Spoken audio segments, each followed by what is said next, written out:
On voice வீடியோஸை like பண்ணுங்க, share பண்ணுங்க, சப்ஸ்கிரைப் பண்ணுங்க அண்ட் மறந்துடாம பெல் பட்டனை பிரஸ் பண்ணுங்க. தமிழ் உறவுகளுக்கு வணக்கம். இன்று நம்மோட இணைப்பில் இருப்பவர் the top political analyst from Tamil Nadu, Subha அவர்கள். வணக்கம் சுபா, எப்படி இருக்கீங்க? வணக்கம், நல்லா இருக்கேன். நீங்க எப்படி இருக்கீங்க? நல்லா இருக்கேன் சுபா. ஸோ அதிமுகலேருந்து இன்னைக்கு ஆரம்பிக்கலாம் அப்படின்ற மாதிரி முதல் கேள்வி. அதிமுக கரைந்து கொண்டு போயிருக்கிறது. ஆனால் அண்ணாமலை வர்றதுக்கு ஒரு வாய்ப்புகள் இருக்கு அப்படின்ற மாதிரியும் நம்ம பார்க்குறோம். அண்ணாமலை உள்ள வந்தாருன்னா அதிமுக திருப்பியும் ஒரு ஒரு எழுச்சி அடையுன்ற மாதிரி நீங்க பாக்குறீங்களா, இல்லாட்டினா அதுக்கு வாய்ப்பே இல்லை அப்படின்ற மாதிரி பாக்குறீங்களா? எனக்கு சொல்லுங்க. அண்ணாமலை எப்படி சார் வருவாரு? இல்ல ஒரு ஏன்னா அதுக்குள்ள ஒரு கூச்சல் ஆரம்பிக்குது இல்லையா? எப்படி எடப்பாடியார் வந்தாரு, எப்படி ஓபிஎஸ் தூக்கி போட்டாங்க, இன்னைக்கு எப்படி 7 பேர் எம்எல்ஏ இருக்கிறவங்க தாவேக்கையில் போய் ஜாயின் பண்ணாங்க. எல்லாத்துக்கும் எங்கேயோ ஒரு இடத்துல ஒரு ஒரு கமா போட்டு ஆரம்பிக்கிறது தானே. நீங்க பாத்தீங்கன்னா இந்த அதிமுக அப்படிங்கிற அந்த ஒரு கட்டமைப்பே ரொம்ப ஆச்சரியமான ஒரு கட்டமைப்பு, ரொம்ப அதிசயமான ஒரு கட்டமைப்புன்னு சொல்லலாம். ஏன்னா கழகத்துல கணக்கு கேட்டதுனாலேயே அங்கிருந்து வெளியேற்றப்பட்ட எம்ஜிஆர் அவர்கள் தான் எம்ஜிஆராக நடிகராக இருந்த போதே தன்னுடைய ரசிகர் மன்றங்களை திமுகவில் இருந்த போதே அந்த தேர்தல் நடவடிக்கைகளுக்கு எல்லாமே பழக்கியதன் காரணமாக ஈஸியா அவர் ஒரு கட்சின்னு ஆரம்பிக்கும் போது அவருக்கு பின்னாடி மக்கள் செல்வாக்கு அபிரிதமாக இருந்தது. அவங்க எல்லோருமே ஒரு வாராது வந்த மாமணியாக எம்ஜிஆரை போற்றி பாதுகாத்தாங்க. நமக்கே நல்லா தெரியும், அவர் தேர்தல் பிரச்சாரத்துக்கு வராமையே கூட தேர்தல் ஜெயிச்ச சம்பவங்கள்லாம் நம்ம பார்த்திருக்கோம். எம்ஜிஆர் இருந்தவரை திமுக ஆட்சிக்கு வந்ததில்லை, அதுதான் சரித்திரம். இங்க இந்த 2 கழகங்களுமே பாத்தீங்கன்னா இவங்களை பிடிச்சி இவங்க வரணுங்கிறதுக்காக மக்கள் ஓட்டு போடல, ஒருத்தங்க வரக்கூடாது அப்படிங்கிறதுக்காக தான் மக்கள் அதிகமாக மற்ற கழகங்கள் மாற்று கழகங்களுக்கு ஓட்டு போட்டிருக்காங்க.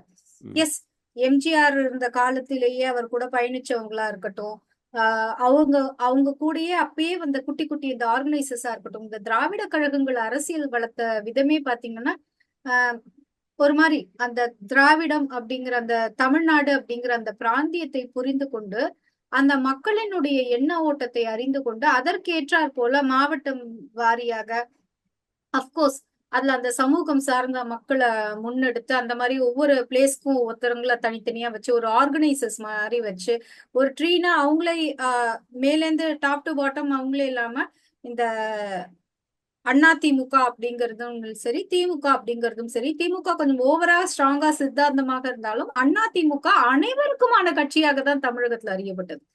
அதாவது திமுக பிடிக்காதவங்கிறத தாண்டி அனைவருக்குமான கட்சியாக அதிமுக இருந்தது அப்படின்னு சொல்லலாம். அவங்களுடைய லீடர்ஸும் அப்படிதான் இருந்தாங்க. நடுவுல எம்ஜிஆரின் மறைவுக்கு பிறகு அந்த ஒரு சின்ன பிளவு வருது. ஜானகி அம்மா தலைமையில ஒருத்தங்க ஒரு ஒரு பேட்ச் இருக்காங்க, இன்னொரு பேட்ச் ஜெயலலிதா அவங்க அந்த மாதிரியான ஒரு தலைமையில வரும்போது கூட தன்னுடைய கணவர் ஆரம்பித்து வைத்த இந்த அதிமுக அப்படிங்கிற ஒரு கழகம் அதை நம்மால் சரிவர அடுத்த கட்டத்திற்கு கொண்டு செல்ல முடியாது, அதற்கேற்ற சரியான தலைமை இவங்களாகத்தான் இருக்கும் அப்படின்னு நினைச்சு அவங்களையே ஜெயலலிதா அவர்களிடம் கொடுத்து விட்டு சென்றது.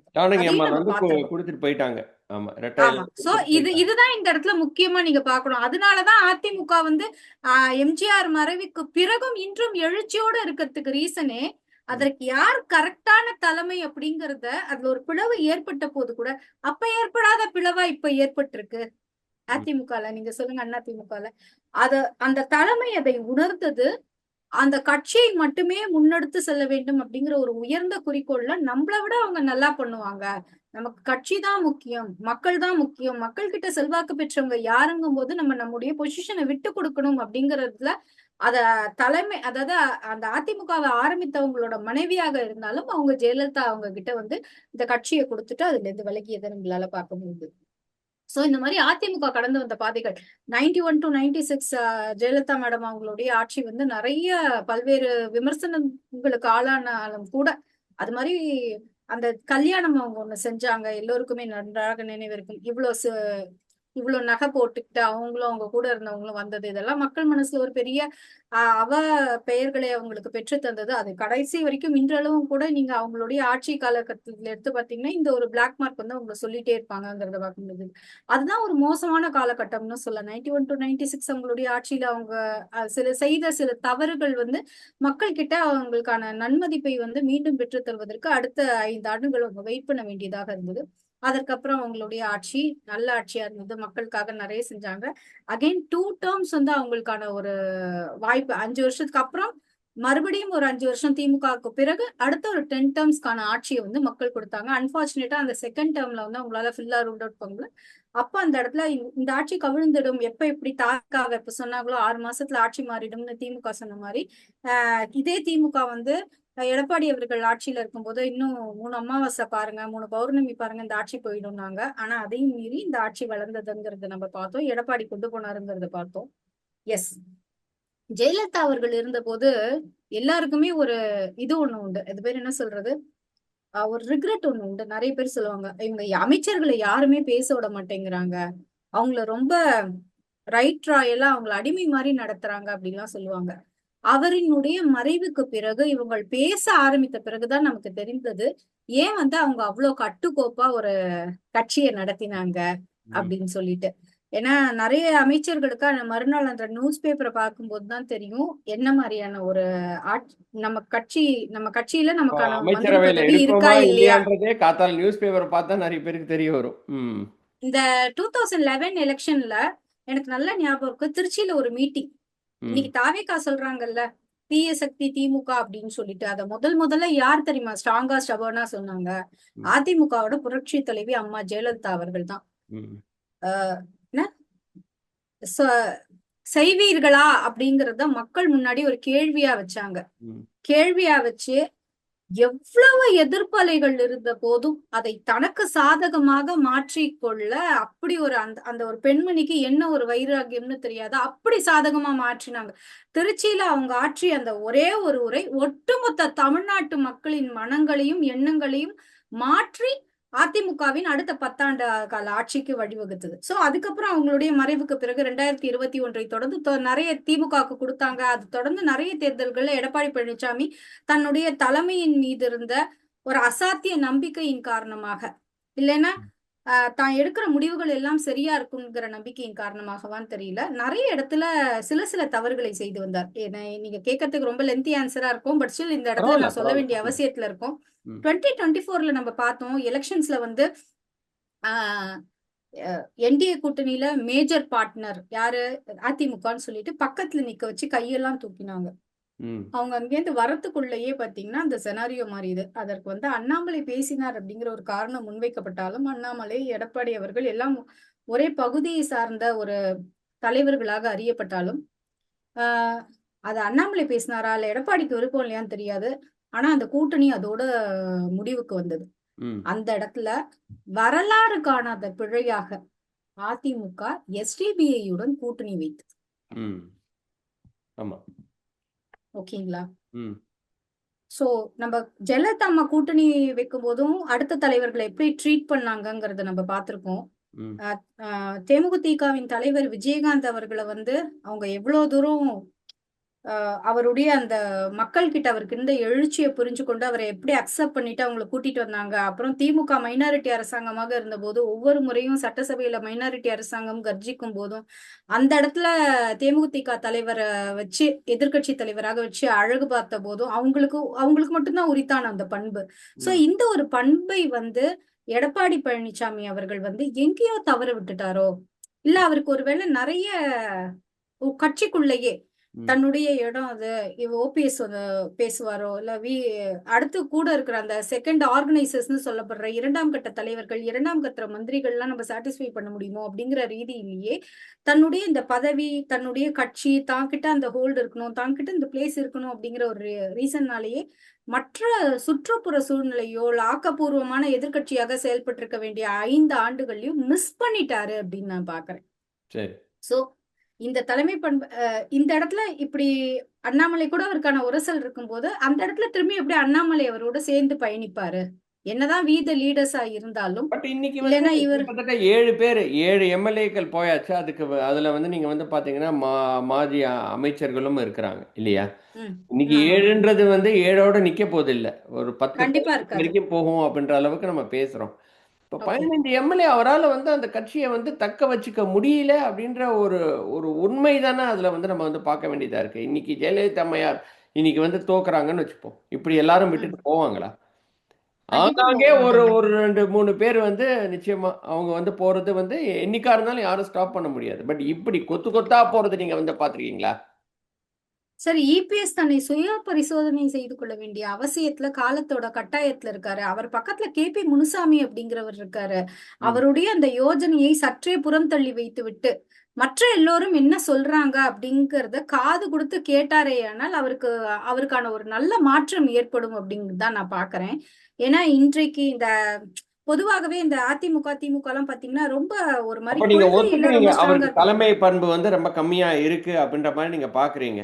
இல்லையா? அப்படி தலைமை அப்படி பண்பு நம்ம கம்மியா இருக்குங்கிறத பாக்கல சார். அவர் ரொம்ப ஸ்மார்ட் பொலிட்டீஷியன். நீங்க அதை அக்செப்ட் பண்ணிக்கணும். சாதுரியமானவர் இல்லைன்னா அவரால் அந்த இடத்துல ஓபிஎஸ் 3 முறை முன்னாள் முதலமைச்சராக இருந்த ஓபிஎஸ் அவர்களை அந்த இடத்த விட்டு போய் வச்சிருக்க முடியாது. அதே மாதிரி பாத்தீங்கன்னா செங்கோட்டையன் அவர்கள் இவருக்கு முன்னாடியே வந்து அந்த கட்சியில ஜாயின் பண்ணிட்டாரு. எவ்வளவு தூரம் தலைமை நன்மதிப்பை பெற்று இருந்தாருங்கிறத பார்க்க முடியுது. அவரையும் கூட இந்த கட்சியை விட்டு நான் ரீசன் இல்லைங்கிற ரீதியில ஆட்டோமேட்டிக்கா அவரையே வெளில போக வச்சுட்டாரு. சோ இப்படி நிறைய பேரை பலி கொடுத்து விட்டு அந்த இடத்தை இன்னும் கூட தக்க வைத்துக் கொள்ள வேண்டிய அவசியம் என்ன அப்படிங்கறத தான் நான் கேட்க விரும்புறேன் சார். இன்டெலிஜென்ட்டா இருக்கலாங்க. ஆனா 10 முறை தோற்றவர், இப்ப லாஸ்ட்டா வந்து 11 முறை தோற்ற பழனிச்சாமி அப்படின்ற மாரி தான் நம்ம பார்க்க வேண்டியதா இருக்கு. நம்ம அரசியல் அப்படின்னாலே வெற்றி, தோல்வி தானே ஒரு லீடர்ஷிப்ப வந்து கணிக்குது. ஸோ அந்த கண்டிப்பா. அந்த வெற்றி அவரால இல்ல அப்படின்னும்போது தானே வந்து அண்ணாமலை ஒருவேளை வருவாரோ, அண்ணாமலைய தூக்கிட்டு இங்க கொண்டு வந்து நிறுத்துனனா, நிச்சயமா ஒரு ஒரு பிம்பம் அவருக்கு வந்து விஜய்க்கு எந்த அளவுக்கு பெரிய பேர் இருக்கோ, அதே அளவுக்கு ஒரு ஐபிஎஸ் ஒரு ஒரு நல்ல இடத்துல இருந்து வந்தவரு, இன்ஜினியரிங் படிச்சவரு, எம்பிஏ படிச்சவரு, ஐபிஎஸ்ல வேலை பண்ணவரு. இருந்ததுன்னா என்ன தவறு? அதுக்கு வாய்ப்பே இல்ல அப்படின்ற மாரி தான் நீங்க பார்க்குறீங்க அப்போ. ஆமா சார். அதுக்கு வாய்ப்புகள் வந்து ரொம்ப ரொம்ப ரொம்ப ரொம்ப குறைவு அப்படிங்கிறது தான் என்னோட பார்வையா இருக்கு. ம். ஏன்னா, இந்த இடத்துல அவர் ஃபிட் ஆவாரா அப்படிங்கிறது தெரியல. அவர் சொல்றாரு, "நம்ம நல்லா படிக்கணும், ட்ரெயின் ஆகணும், அரசியல புரிஞ்சுக்கணும், அரசியல கத்துக்கணும், மக்களோட மக்களா முதல்ல பயணிப்போம், ம். அரசியல கற்றுக் கொடுப்போம், நல்ல ஒரு கற்றுக் கொடுத்த பிறகு நம்ம அடுத்தது மாற்றத்திற்கான விதையை போடுவோங்கிறாரு." இன்றைக்கு அவர் இந்த மாதிரியான ஒரு கழகங்கள் கூட ஜாயின் பண்ணிட்டா என்ன ஆயிடும்னா, இன்னைக்கு தாவேகா இருக்காங்க. தாவேகாவ என்ன சொல்லி கூப்பிடுறாங்க எல்லாரும்? வாஷிங் மிஷின்னு சொல்லி கூப்பிடுறாங்க. தூய சக்தின்னு சொன்னீங்களே, ஊழல்லாம் நீங்க டெயின்டட் அந்த பொலிட்டீஷியன்லாம் உள்ள சேர்க்கும்போது, அப்ப நீங்க எப்படி தூய சக்தியா இருக்க முடியும்னு கேக்குறாங்க. சோ அப்படி இருக்கும்போது இதே மாதிரியான ஒரு பார்வை நாளைக்கு இவரை நோக்கி முன்வைக்கப்படலாம். அண்ணாமலை அவருடைய விஷனை பொறுத்தமட்டும் நான் எப்படி பார்க்கிறேன்னா, இன்றைக்கு தாவேகா ஆட்சி அமைந்திருக்கிறது. மக்கள் மத்தியில இவருக்கான ஒரு இடம் ஓப்பன் ஆயிருக்கு. நல்ல விஷயம். ஆனா இவருக்கும் ஒரு ஷேட் சீசன் வரும்போகுது. அதாவது ம். விஜய்க்கும் ஒரு ஷேட் சீசன் வரும். வராம இருக்காது. நிச்சயமா. இவருடைய தவறுகளும் பெரிதாக பார்க்கப்படும் போது, இவருக்கான ஒரு மாற்று அந்த இடத்துல ஒரு ஓப்பனிங்கா இருக்கும்போது, அந்த ஸ்பேஸ் வேக்குமா இருக்கக்கூடாது. சோ அப்ப அந்த ஸ்பேஸ ஃபில் பண்றதுக்கு நாம அதுக்குள்ள அந்த இடத்தை நோக்கி ஓட வேண்டும். அந்த அப்போ இடத்துல நம்ம அண்ணாமலையே அத இருக்கணும் விரும்ப அப்படிங்கிற மாட்டாரு அப்படின்னு தான் நீங்க பார்க்குறீங்களா? ஸோ அண்ணாமலையே எஸ் சார். விரும்ப மாட்டாரு அதிமுக. அப்போ வந்து ஓகே. அவரு இன்னைக்கு ஒரு இயக்கமா தான் ஆரம்பிச்சிருக்கிறாரு. எனக்கு என்னமோ ஒரு ஃபீல் ஆச்சு. என்ன அப்படின்னா, அந்த இயக்கமா ஆரம்பிச்சு, அதுக்கப்புறம் அதிமுகல ஒரு ஸ்பேஸ் வரும்போது, அந்த அந்த ஸ்பேஸ ஒருவேளை இவரு வந்து ஃபில் சார் பண்ண அந்த ஸ்பேஸ்ன்னு நீங்க சொல்றீங்கல்ல, எஸ் கரெக்ட். அந்த ஸ்பேஸ் வந்து இவருக்கான ஸ்பேஸா எப்படி இருக்கும்? நல்ல இவருக்கான அப் ஸ்பேஸா இருக்குமா? இல்லன்னா இவருக்கான டவுன் அதாவது இவருடைய பங்களிப்புங்கிறது கொஞ்சம் கம்மியாக அந்த இடத்துல மதிக்கப்படுமா? இல்ல இவருடைய பங்களிப்பு பெரிதாக பார்க்கப்படுமா? இப்பயும் நீங்க பாக்குறீங்க, தலைமை அந்த வார்த்தைய சொல்லல. தலைமைக்கு கீழ இருக்கிறவங்க எல்லாரும் சொல்லியிருக்காங்க. மாவட்ட செயலாளர்கள் சொல்லியிருக்காங்க. ஒரு அடிமட்ட தொண்டர்களுடைய எண்ணங்களாக பிரதிபலிச்சிருக்காங்க நிர்வாகிகள். இந்த எண்ணம் வந்து தலைமைக்கு வருமா அப்படிங்கும்போது தான் சார் அந்த மாதிரியான ஒரு ஃபேஸ்லாம் நிகழ வாய்ப்பு இருக்கு. அது ரொம்ப வாய்ப்பு கம்மி தான் சார். சரி. அப்போ அதிமுகவோட நிலைமைய நீங்க வந்து எப்படி பார்க்குறீங்க? நம்ம வந்து இப்போதைக்கு வந்து 7 பேர் வெளிய போயிருக்கிறாங்க. இன்னும் நெறைய பேர் வெளிய போறதுக்கு தான் வாய்ப்புகள் இருக்கு. அடிமட்டத்தில பார்த்தீங்க அப்படின்னா வந்து, நிர்வாகிகள்லாம் வந்து கொத்து கொத்தா போயிட்டுருக்காங்க. கொத்து கொத்தா போயிட்டுருக்காங்க. எல்லாருமே மாஜி எம்எல்ஏ, மாஜி அமைச்சர்கள், நமக்கு முகம் தெரியாதவர்கள்.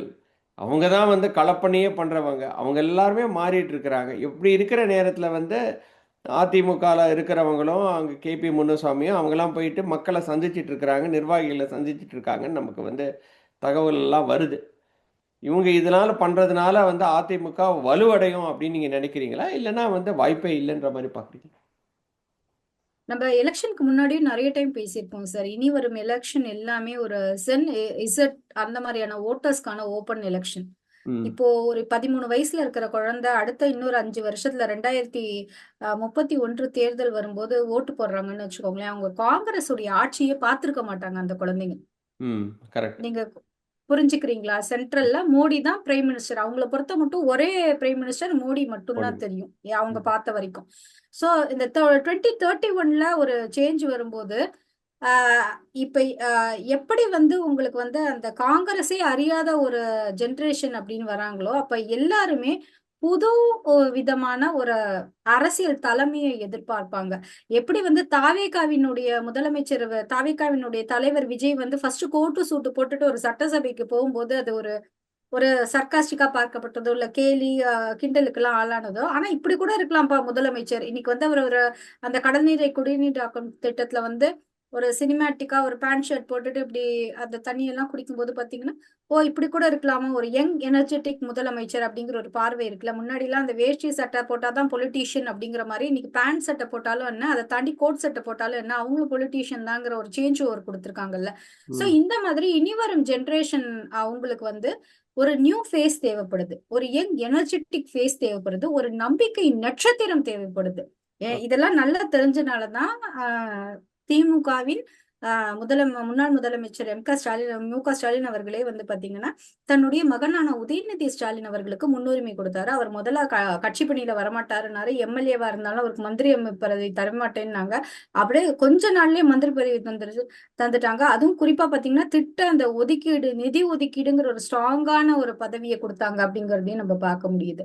சோ எல்லாருமே ஒரு யங் ஃபேஸஸை நோக்கி ஓடிக்கொண்டிருக்கும் போது அதிமுகவும் காலத்தின் கட்டாயமாக தன்னில் இளைஞர்களுக்கான ஒரு ஓப்பனை கொடுத்து இளைஞர்கள்ல பெஸ்டான பர்சன்ஸ தலைமை பண்பை நோக்கி அவங்கள நகர்த்தி முன்ன இருக்கும் அந்த தலைவர்கள், இப்போது இருக்கும் தலைவர்கள் அவரை கொஞ்சம் முன்னாடி ஃப்ரண்ட் எண்ட்ல விட்டு இவர் வந்து பின்னாடில இருந்து கைட் பண்ணணும்.